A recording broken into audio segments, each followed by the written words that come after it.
is i-release na natin ang ating Nix World Virtual. So ano pa nga ba ito?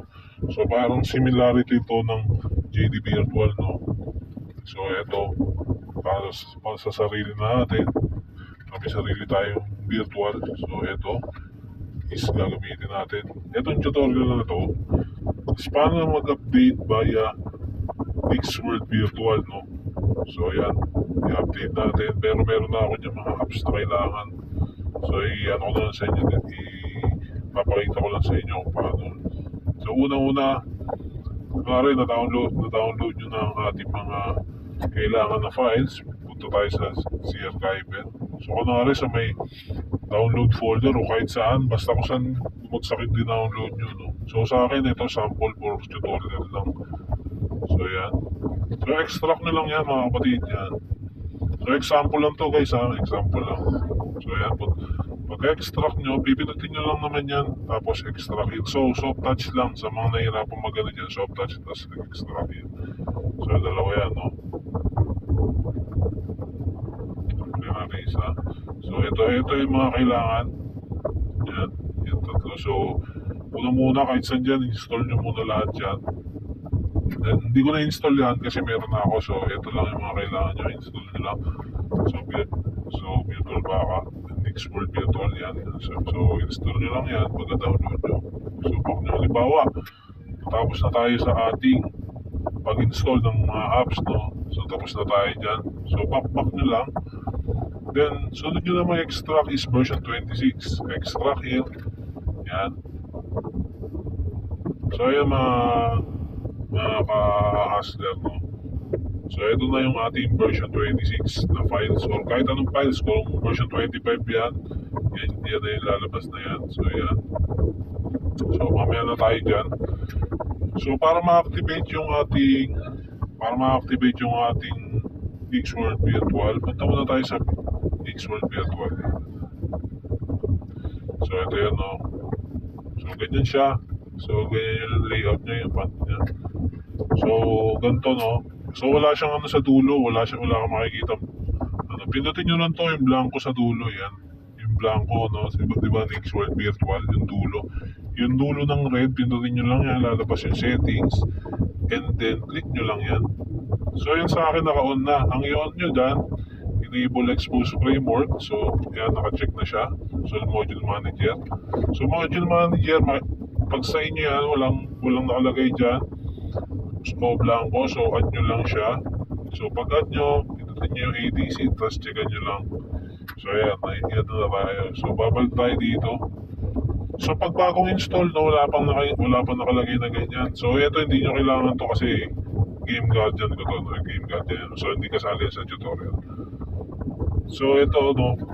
So halimbawa wala pang nakalagay dyan. So ang add nyo dyan kung ano yung in-install natin, ADC, Virtual Backup, at NBA. So yan tatlo ang kailangan nating install bago ano. So yan yung sample, no. Yan yung sample, yung halimbawa yan yung sample. So ito na yung ating mga kailangan. So punta ka muna ng ADC, unang-una ADC, same process lang din yan like JD Virtual, no.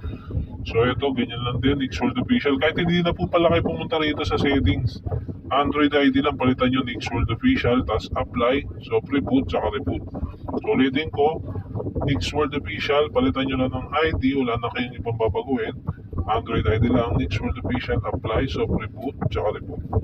So pag okay na, exit nyo na siya.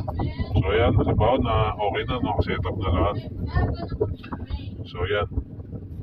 So pupunta tayo sa C-Archiver para sa ating files. Yan. So pag kinat nyo siya, mag-error yan. So gagawin nyo, copy lang siya. Yan, copy. Then click nyo lang tong green arrow. Isa pa. So isa pa. Tapos pupunta tayo ng Android data, and then hanapin nyo ang Nix World Virtual 64. Ito, no? So yan, click nyo lang yan. So files, so black box, so same lang ng JD Virtual. So storage, then emulated. So yan, 0, and then Pag wala pang nakalagay na virtual backup na folder, create lang kayo dyan. So yan, create tayo kunwari, no? Virtual backup. So kailangan mga ka-hustler, ganyan yung format ng ating virtual backup. So okay nyo lang, pag okay nyo, yan na siya, no? Virtual backup. Tapos dito nyo siya ipipaste. So kunwari may nakasave kayo or ano, so or sa mga susunod na update, kung mag-update kayo, pipaste nyo lang siya o para mapatungan lahat ng files na nakasave dyan. So halimbawa na natin, na-paste na natin etong green sa baba. So yan ang pang-paste. So na natin, no? Na-paste na natin. So sample na yan, sample na. So last but not the least, pupunta tayo ulit ng JD Virtual. Ay, Nixworld Virtual, no? Yan. So ganun lang, virtual backup, then restore, then NBA.